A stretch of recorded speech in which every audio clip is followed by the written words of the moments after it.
Yeah, there's John Arena and Chris Decker. Brian Spangler's with us. I'm Peter Reinhardt. We're back on Pizza Talk with our Pizza Yodis, and we're adding our in a sense our protege Yodi, Chris Decker, John's partner at Metro Pizza in Las Vegas. The last time we all got together, you guys promised to make us your famous what is it, Old New York pizza. Is that what it's called, the Old New York? Right. It's called the Old New York. It's been on our menu since 1986, but it was actually inspired by Evelyn Sloman's book, The Pizza Book. Oh yeah. Yeah. Right? Okay. I got some ideas from there, and naturally the pizzas that I ate as a kid at Patsy's and John's, and that process. So Brian especially it's gonna look very familiar to him. But I'd like to talk about, as Chris is demonstrating, I'd like to talk about why we do it that way. It's always about analyzing the techniques and making sure that they make sense and understanding them, not just doing them because somebody else did them. Right. Exactly. And that's one of the things we love about everything you do, John, is that there's a reason behind it all, and it connects to something bigger. But before we do that, because once we're going to kind of give this segment over to you guys to really give us this lesson. But I wanted to touch on with Brian because he's up in Portland, Oregon. Just got a few days away out to the coast, and he's back at a piece of Shoals. Any news from the West Coast that you want to share with us before we turn this segment over to John and Chris? Not it's getting, a lot of places are starting to close, obviously. They're talking about reopening, but for us, it's pretty much business as usual, whatever the new usual is for the last 2 months. But I'm watching up on here on my street. I have to go 2 blocks before I find another business that's open. Really? I think, yeah. And they're talking about allowing bars and restaurants to open, but you have to have all the rule sets. And with the rule sets, the numbers don't add up for doing like bars and restaurants for in-house dining. So it's getting a little dystopian, to be honest with you. Kind of depressing. Yeah, that's a good word for it. Do you get a sense that and Portland is one of the more progressive cities and very conscious of trying to do things the right way, and yet even there, are you getting the feeling that people are just chomping at the bit and ready to break out and just sort of flood the streets? For sure, but I think people are, without a vaccine, I think everybody's being very cautious. So the places that are flourishing are like, we're kind of like food cart city, right? So all these food carts that are outdoors in the open air, food to grab and go, and you can place your orders ahead of time and come and get it. They're all like taking off like banshees. It's the old established bars and sit-down restaurants, especially like mid-tier restaurants and high-end restaurants. There's no way that they're going to be able to open up and the margins were already slim to begin with. When you started getting into like mid-tier and high-end restaurants, you're talking about like what, maybe 8-10% profit, and now you're taking away nearly half or 2/3 of their capacity. So it's I don't know what to say, man. And it's the same everywhere. I mean, there's so much uncertainty, and the good thing is with you guys, at least we're going to be bringing the Yodis back periodically. Every couple of weeks we're getting together with you to keep this sort of dialogue going, because it started out as tinkering with your dough, which is the big question that brought us all together. Is how can we push our dough to the next level? But really, we've expanded into so much more that has to do with pizza in general, the wisdom that's been passed on from generation to generation, and and so we keep coming back to you because you're our repository in a sense of this sort of knowledge, and that's one of the things we're excited about today, because John and Chris Decker. John will introduce Chris more to us in a second, but we talked about him in our last episode with you guys as one of the real pillars at Pizzeria Metro. They're going to talk to us about one particular pizza, but we know we're going to get a lot more than just that. We're going to hear background. So John, why don't you take it away, introduce us all to Chris, and show us what you're going to do. Okay, for those of you that don't know Chris is, I used to refer to him as my right hand, but now he's my right hand and my left hand. And maybe sometimes people say, "Oh, he's my protege." He's not my protege anymore. He's gone way beyond that. I'm closer to being his protege than he is to mine. And exactly. I think Yodi, sure he's now spinning off some proteges of his own, I'm sure. Yeah, sure. Let's hope so. Oh yeah. He's a stud. So we're gonna do a pizza, our favorite cheese pizza, which is inspired by the old style pizzas of New York. We're gonna explain why we do what we do, and that's the really important thing when I think to be great at pizza making, you have to understand that every detail counts. From the time the water hits the dough bowl to the time the pizza gets consumed, everything that you do, every step, every detail changes the outcome. It's so important to understand that, and to understand that all of these variables to a certain degree can be controlled if you understand the effects of the process. And that's the key to being a better pizza maker, is constantly analyzing, constantly adjusting. We've talked about that so much, that adjustment, that feel, that sense of your hands are doing that. As Brian said, the dough is trying to tell you what it wants to do. So you have to listen to that. You have to understand that, and you have to be conscious of it all the time. So we take the approach that from the very beginning, from the time the flour comes in the back door, every detail, everything that happens, including where you store everything is important.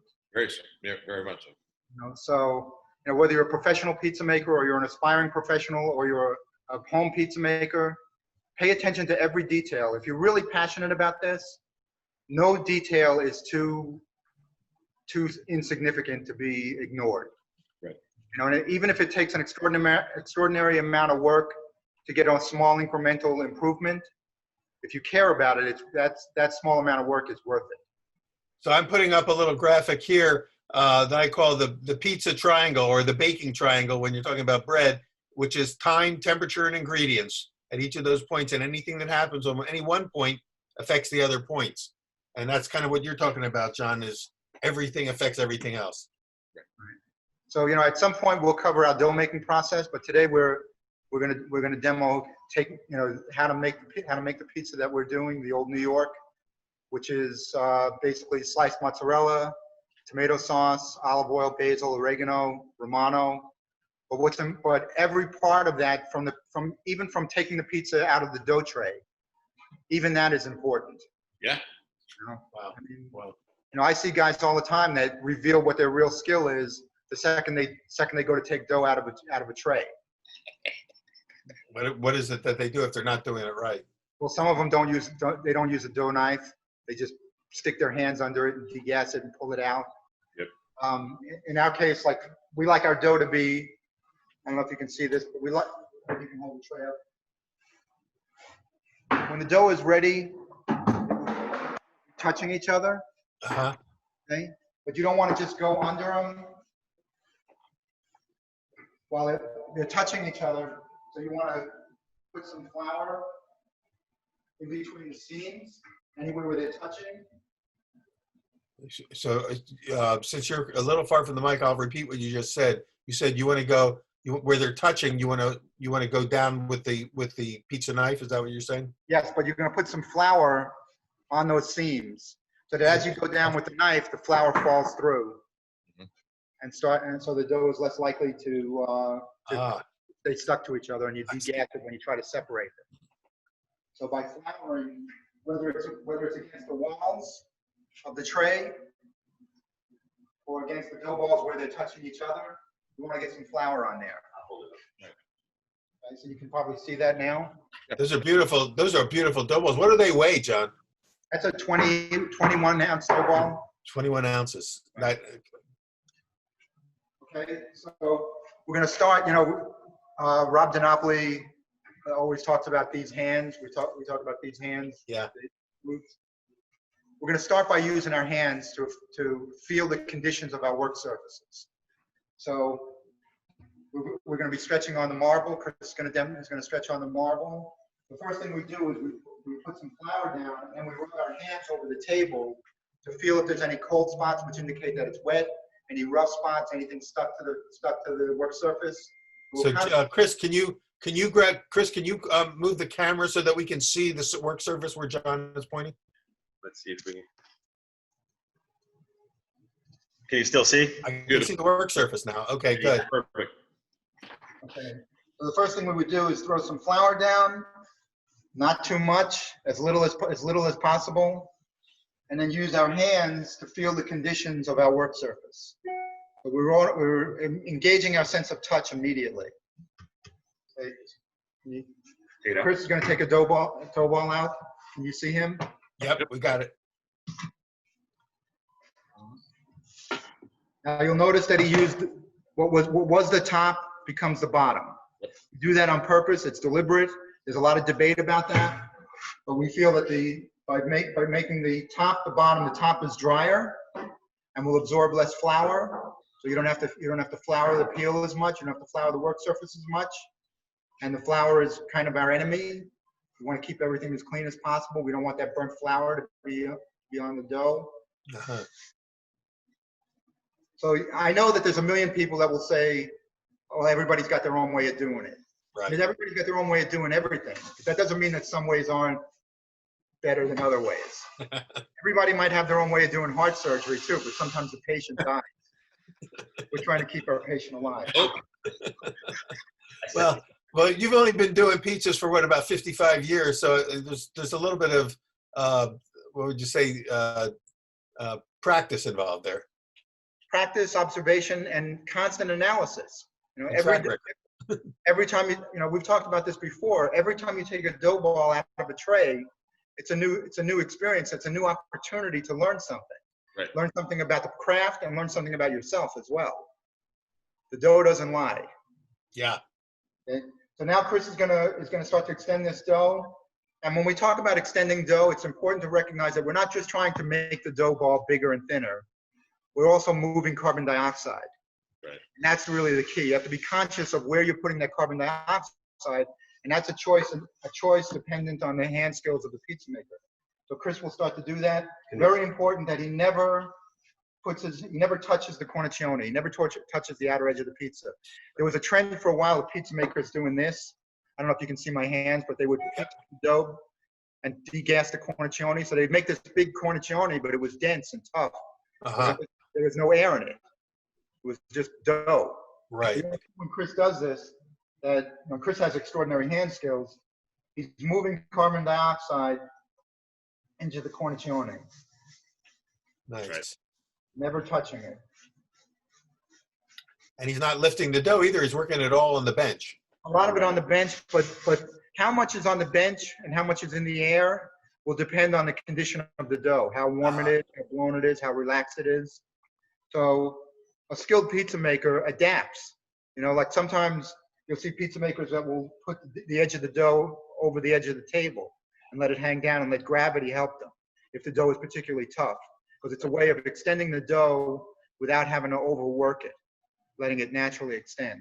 So he's feeling the dough and making a decision whether he's, at this point he does it automatically, but he's feeling the dough and determining which technique do I have to use for this dough. Right. For the condition that it was in right at this moment. What's it tell me? No matter how much you try, the dough is not going to be the same. This dough is not going to be the same 15 minutes from now. Yeah. So your So I hands. remember Brian in the last episode, I mentioned the same thing, that you have to listen to your dough. You both have said that over and over again. So what is the dough telling Chris now? It's ready. It's time. It's ready to go. All right. Showtime. Now he's lifting it. Okay, now you'll notice that his hands are Yeah. not crossing. His hands are close to the cornicione. One hand is pulling, one hand is stretching. Ah, That's how I do it. Beautiful. Okay, so I don't know if you can see that. yeah. So approximately what's the diameter of your pizza at that point? 16. That's it. It's just a 16-inch pizza. Okay. Okay, so now he's going to put the cheese down. All right. And this is something we talked about last time. That you put the cheese down first, and I think we're starting to see more and more of this happen across the country. Is that sliced cheese goes what I down do. first? Huh? My favorite.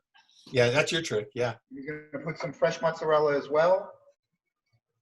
Oh yeah. And there's a conscious reason for what we're doing. We're putting the cheese down first because the cheese is going to be protected by the sauce. Because the sauce is going to form a barrier between the heat of the oven and the cheese, so the cheese is going to stay creamy, and the sauce is going to be separated from the dough by the butterfat in the cheese, Right. forming a barrier. So the dough is going to stay crispy, and you're not going to have that seep of the wetness of the tomato sauce into the dough. And that's a conscious decision that changes the pizza completely. Yep, does. I get a lot of questions from people about the gum line. They say when they make their pizzas, there's a gum line between the sauce and the dough. And it seems to me that this method really would help to prevent that gum line from forming, which is really sort of unbaked pizza dough, essentially. Right, which is basically glue. Yeah. Right. It's gross. Water from the tomatoes mixed with the flour on the dough makes glue. So unless you have perfect conditions, you can get a little gum line. Okay, so now Chris is going to splash this with some sauce. Very important to have control over your ladle. Yep. So learn to use your tools, learn how the ingredients work, learn how to use your hands, and you're on your way to being a pizza maker. Okay, now he's going to put some grated Romano. We're going to use 2 layers of Romano. We're going to put grated Romano on the pizza for the bake, and then we're going to grate Romano onto the pizza when it comes out of the oven. So we get 2 different, it's the same cheese, but it's 2 different flavor components because one is toasted and one is not. Now he's going to finish with some oregano. The oregano is an aromatic herb, so we're going to crush that oregano in our fingertips to release the fragrance of the oregano. Huh? And he's going to go to the oven. So I'm going to turn this. Okay. And okay, there goes. Chris is now heading to the oven. But you're baking at what time? We're baking at 600. I'm sorry, we couldn't hear that, John. We lost the sound. I think in the moving of the camera, we lost a little bit of the sound. Can you repeat what the temperature of your oven is? The oven is 600 degrees. 600 degrees. Well, listen, this is a great place for us to take a break and come back for segment 2 because the pizza's in the oven. It's going to take, how long does it take typically to bake? 6 minutes. Bake time. 5, 6 minutes. Oh, John's camera's freezing.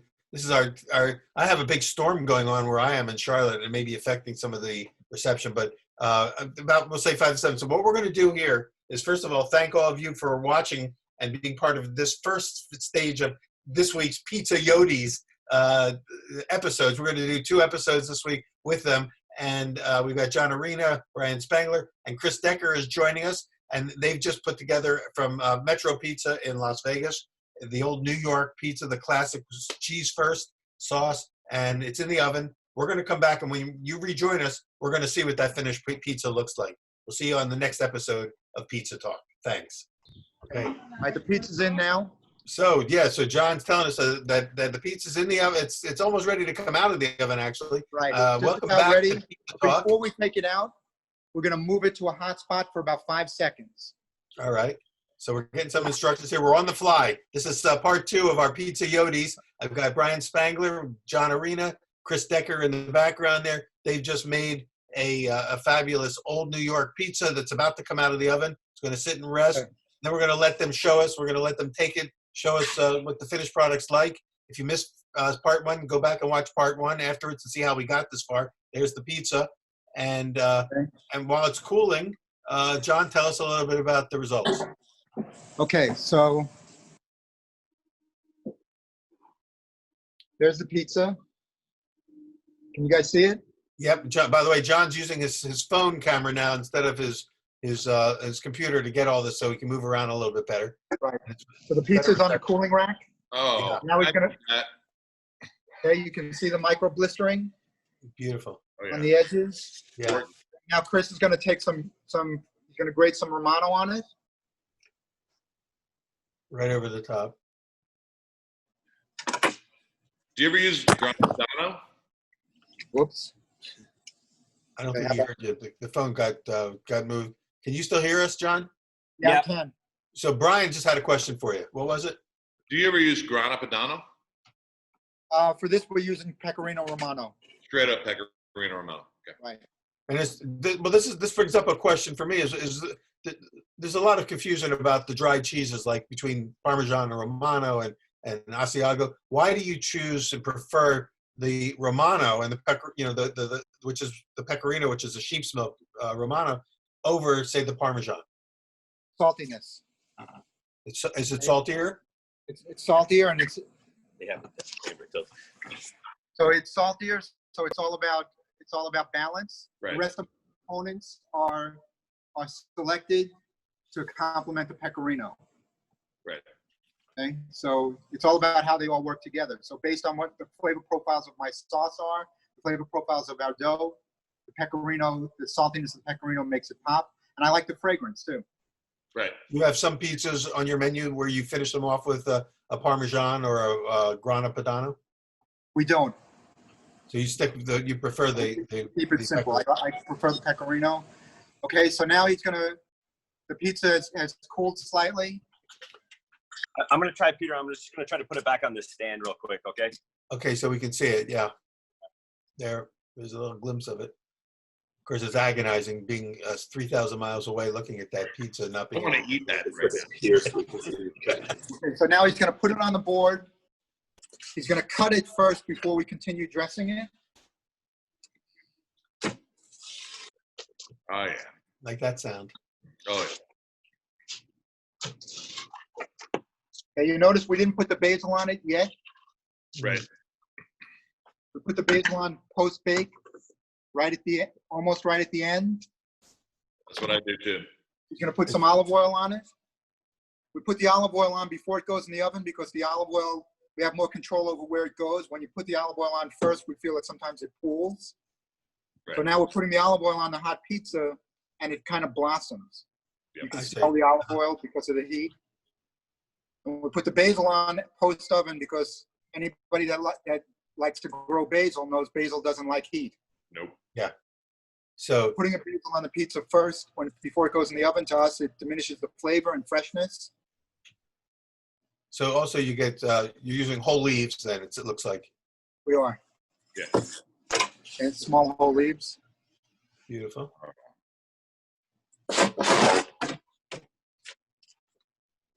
Okay, and that's it. There's your Word. pizza. Well, you're going to have to, for our sakes, we will vicariously live through you. If you guys wouldn't mind taking a bite of that and showing us kind of what it looks like, as it deconstructs in the eating process. I can smell it from here. You know, it's like Yeah. salivating like a Pavlovian dog. There you go. Okay, so Okay, Chris, you're going to do the other. So you got that nice airy cornicione. right. So Chris is going to bite the cornicione first. We go this way. Oh, we've got to move There that you go. camera up to see. So he's getting a bite of it. And did you do that? Do you advise people to do that first when the pizza comes to the table? Is bite at that end? I always feel that the cornicione reveals the skills of the pizza maker. Yeah, absolutely. So Very I like, cool. that's like my first test. Yeah. Even when we're judging competitions, that's our test. Our test is bite the crust first, uninfluenced by any other toppings. Taste the dough, Yeah. experience the hands of the pizza maker, and that will all be revealed.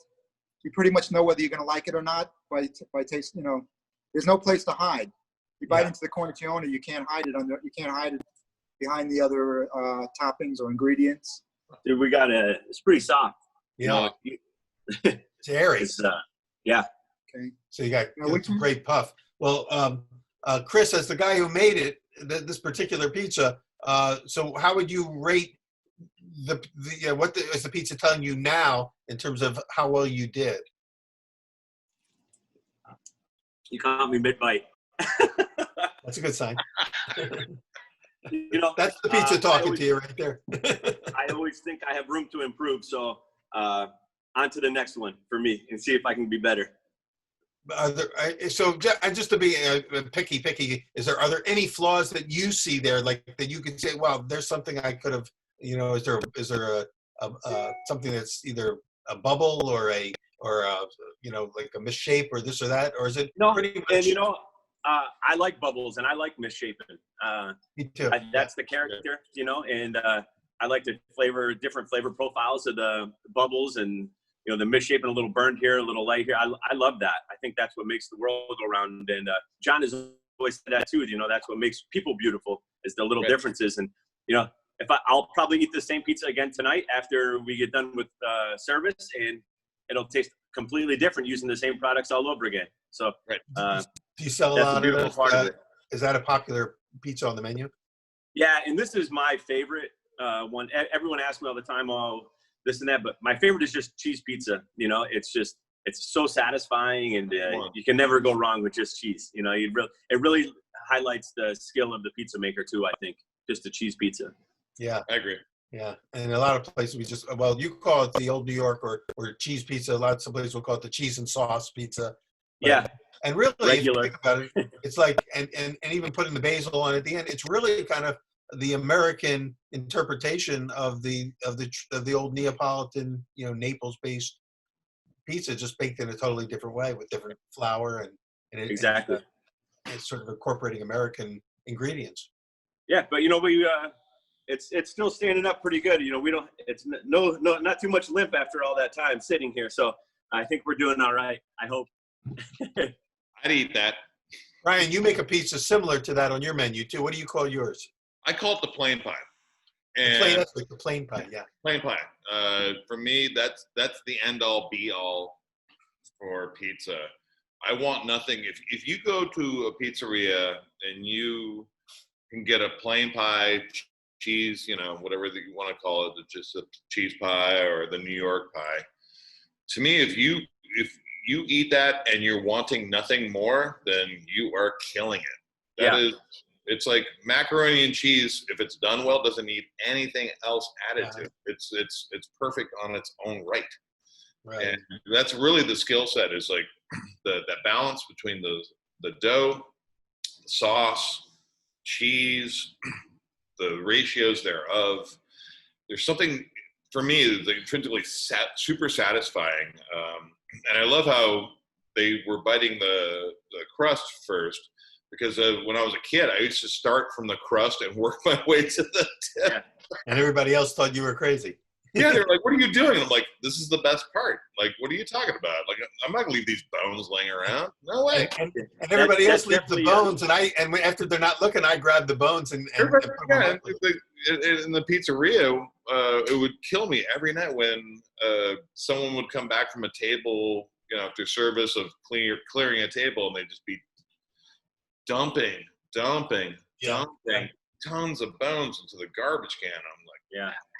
Well, that's why I think I don't know where it started. I heard it may have been in Colorado, but somebody started somewhere, and it's becoming more and more popular, is putting a little jar of honey on the table so that people can dip the bones and have it as a dessert. yeah, we actually give people quite a few condiment choices for that. Honey, Mike's Hot Honey, Hot and Not, and we also make our own in-house ranch. I know that's a controversial thing, Ranch. but people like it, and then it's your pizza. And we also make habanero ranch, which I remember Andres, the guy that's been with me in a couple Working of with you, yeah. So Andres chars these habaneros on the grill and puts in some cilantro, and he does his magic, and we're now selling a ton of ranch to go, tons. Interesting. Yeah. Wow. Well, next time we come back with the Pizza Yodis, maybe we got to give Andres a little FaceTime here and have him maybe show us how he does some of those condiments. For sure, yeah, he'd love That it. would be awesome. And before we lose Chris, though, because it's been great to have you on, and we want to get you back over and over again, Chris. Can you tell? Because most people know John for many reasons, and may not know your story. Can you share a little bit about your own journey? How long have you been, for instance, at Metro, and were you doing pizza before you even found yourself there? Sure. Yeah. First of all, thanks for having me. It means a lot to talk to you guys. We've had some moments here and there throughout the years, all being able to be together. So thank you. And it's really good to see you guys. I talked with Brian a couple of weeks ago, so it's really good to see his face. And we all missed out because we didn't get together in Vegas back in March when we thought we would. Yeah. I've been with John since 1997. So I've worked every store, pretty much every position, every which way we can figure out how to keep me in the pizzeria. I've done that. I moved out here from upstate New York to go to UNLV, and I made pizza in New York for a little bit, and while I was going to community college there, and I didn't want to go home one summer, and I applied at Metro Pizza, and I applied on a Friday afternoon, and I started on a Friday night, and You're still there. and I never left. I remember John sitting with me in the little outdoor area at the Flamingo and Decatur store on a Friday afternoon, and then I started like a couple hours later, and then here we are 20 something years later, still going. So rad. So rad. What would you say if you can think of anything that comes to your mind? Are some of those sort of the key lessons that you learned from your time? That you've had a whole career really at Metro, and easily could be, many people are there for 2 years and want to start their own place. You've been there just absorbing more and more knowledge and wisdom. What are some of the key takeaways that you've garnered from being there? And I tell this story a lot. When I was coming up, working at Metro, John stretched, I topped, and his dad worked the oven. And, how can you beat that? Those are things that I'll never forget. And, all the little pointers that his dad would show me and John would show me, I'm sure John's told you, his dad still works 3 days a week, and he's 90-something years old. So yeah, we know there's no that. retirement for us. By the way, we've got to get John's dad on Pizza Talk too. He's great. Got to give him his own episode. He's the best. Talk about the Yoda of Yodas. But just everyone I see every time I'm with John, his phone's blowing up with questions or this or that or the other thing. I've been lucky enough to be next to him for 20 years. He's just as willing to give me information as he is everyone else. So I soak up as much as I can, and just try to learn and be better every day. I think that's the goal of all of us. Just hearing Brian talk about how he ate the crust first, even as a kid, and so did I. It's like, it's weird how that you were already meant to be a pizza maker when you were a kid and you didn't even realize it yet. So that's funny. Makes you wonder, is this one of the early signs of we're trying to find the new Dalai Lama? These are the little signs we look for in the next Yoda. But yeah, I mean, just soaking up as much as I can, and social media makes that so much easier. I get to check in on so many different friends at any time of the day and see how they're doing and exchanging ideas, and that's really what I think has made all of us better as pizza makers. Also, is just the willingness to communicate and talk and be better. Everybody's pushing everyone to be a little bit better every day, and that's my takeaway. And I learned that from John with no secrets, basically. Just give people the tools and they'll figure out what works best for them. But if anyone ever asks you for any help, make sure that you give it to them. Yep, pay it forward. Pay it forward. And I know that you, before we run out of time on this episode, you and John have been cooking up an idea for a new restaurant. Is that still in the works? Yeah, we obviously with what's happening, where it's toned it down a little bit. Where I'm more concerned about making sure Metro Pizza stays afloat, and we'll worry about whatever was supposed to happen before all of this, before the whole world shut down. We'll get to it. It'll for sure happen, and I just hopefully soon we have some more news for you. But right now, we're just making sure that all the restaurants are great and our city stays fed and safe. Right. Well, I appreciate that, and we're all looking forward to being able to get back there, because you get the convention right there in your backyard. When we have the convention, which you had it for like 35 years in a row there, but suddenly when it doesn't happen, you realize how much we count on getting together. It's kind of the gathering of the troops, and it's great because you get to host some events right there at Metro. Yeah. So that's why this was so important to me to do this. So thank you, because it was good to talk with you guys for a couple of minutes and see everyone and talk pizza. It was great. Yeah. Well, can I ask you a question before you leave? Yeah. Was there any point, what was your, your inspirational point where it all kind of came together, where there was like that aha moment where everything, like pizza and like everybody has, I call it the brass ring, because becomes like the standard that, or inspiration you're reaching for. Was there an aha moment for you and all this, or did you kind of trip into it, or was it there before? Yeah, there was a point here in town, when all the celebrity chefs were coming and all these big restaurants were coming and everything. And I talked with John and I said, I think I want to do something else. Right. And he never said, don't do that. And I went and I applied at all these places and, I got hired and everything, but I never felt the same way I did going to work at Metro Pizza.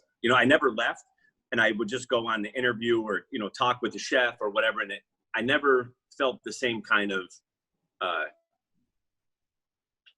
the mutual respect, I guess. And they all kind of looked down upon me at that time because I was a pizza maker, at those, it was 20 years ago, maybe, or 15 years ago. And it's like, well, working at Metro Pizza is going to be a hell of a lot than working here. And I'm like, well, not really. I'm still going to try just as hard, and I'm going to, show up on time and do great work and do all those things. And that always kind of rubbed me the wrong way.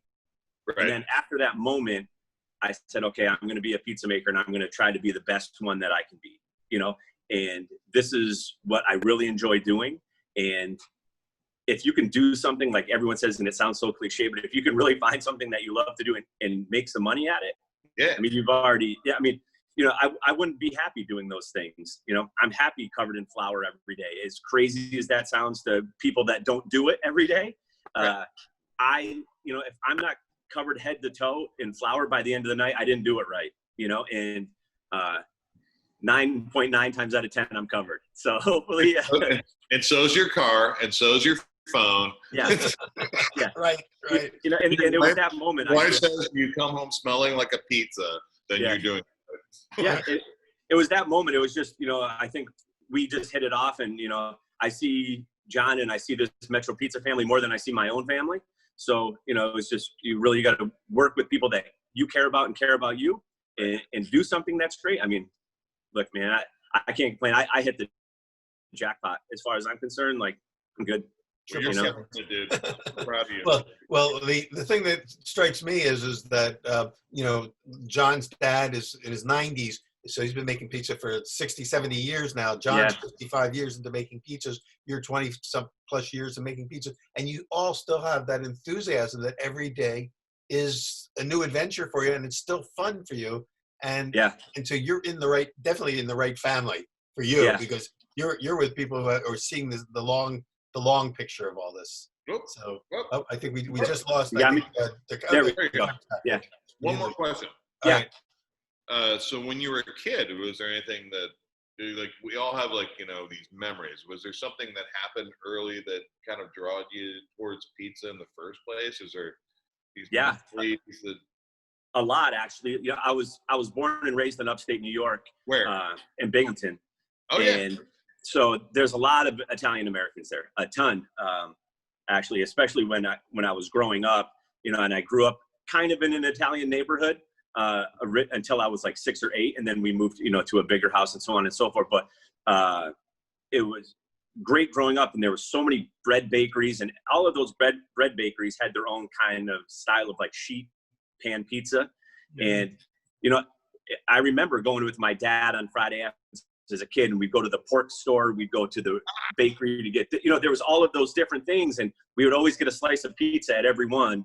And then my dad would make pizzas on Friday nights, and it was like all of those things, like, I was just surrounded by it. And there was a place, it's called Consoles now, in Endicott, New York, where actually the street, the lines in the street, instead of like a double yellow line, they're red, white, and green. So it's beautiful. Yeah, it's an amazing little town, and it's called Consoles now, but it was originally Duff's. And that he was an older man that would actually like almost stretch the pizza in the middle of the dining room. He was, it was a pizzeria, and he had his little stand, and then he was in the middle of it, and then the restaurant was kind of around him. Right. And then they would wrap their pizza never in a pizza box. It would go on like a cardboard like round, and then they would tie it up with butcher paper and twist it. I've seen that. Yeah, and all the steam would come out. And even in the middle of winter in upstate New York, there no boxes. It was always like that. And that's, I think Grimaldi's used to do something like that too, right? They may have. I don't know.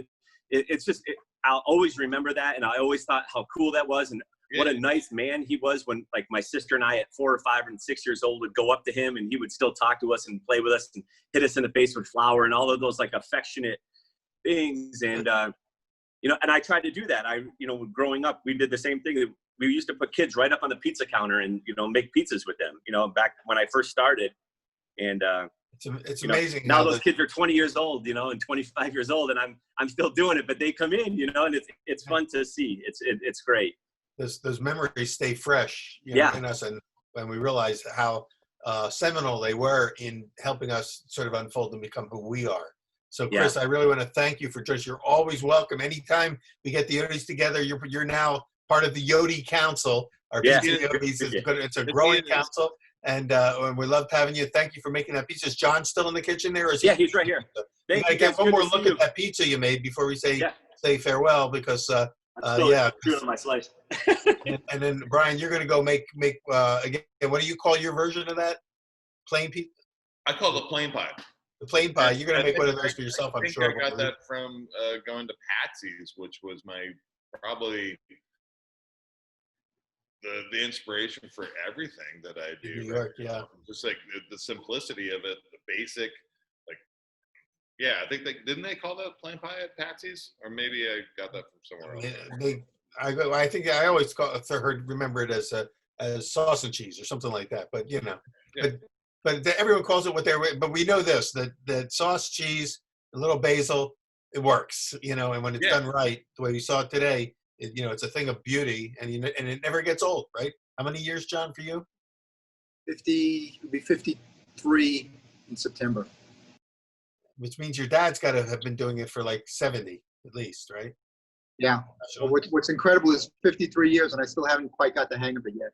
Yeah. Well, that's a good place to leave it today, because when we come back with you guys, the next time we all get together, we're going to say, okay, how do we then keep it growing and keep getting better and better at this? It's like with bread baking. We say the same thing with bread, that even after 6,000 years of bread making, we're still learning how to make it even better. And I think that's one of the things why you're still in the game, instead of just saying, I've been there, done that. You're still in the game because you're still learning, and we really appreciate it. If you think you mastered something, then get out of the game. Get out. You've given up. Right, and we see that so much, especially with the younger guys. They'll be like, "I've been doing this for 5 years." They think that that's like a lifetime of dedication. It's like you haven't even scratched the very tip of the surface. 5 years or 10 years. That's when you want to just wrap them up and say, "Come here, grasshopper. I've got a few things to share with you." Guys, thank you so much for joining us on Pizza Talk again. We're going to keep bringing the Pizza Yodis back over and over again to continue to share this wisdom. And our Yodi Council is now growing, and we're adding to it. So join us again next time on Pizza Talk. Thank you all for being here. Thank you, guys. We'll see you next time.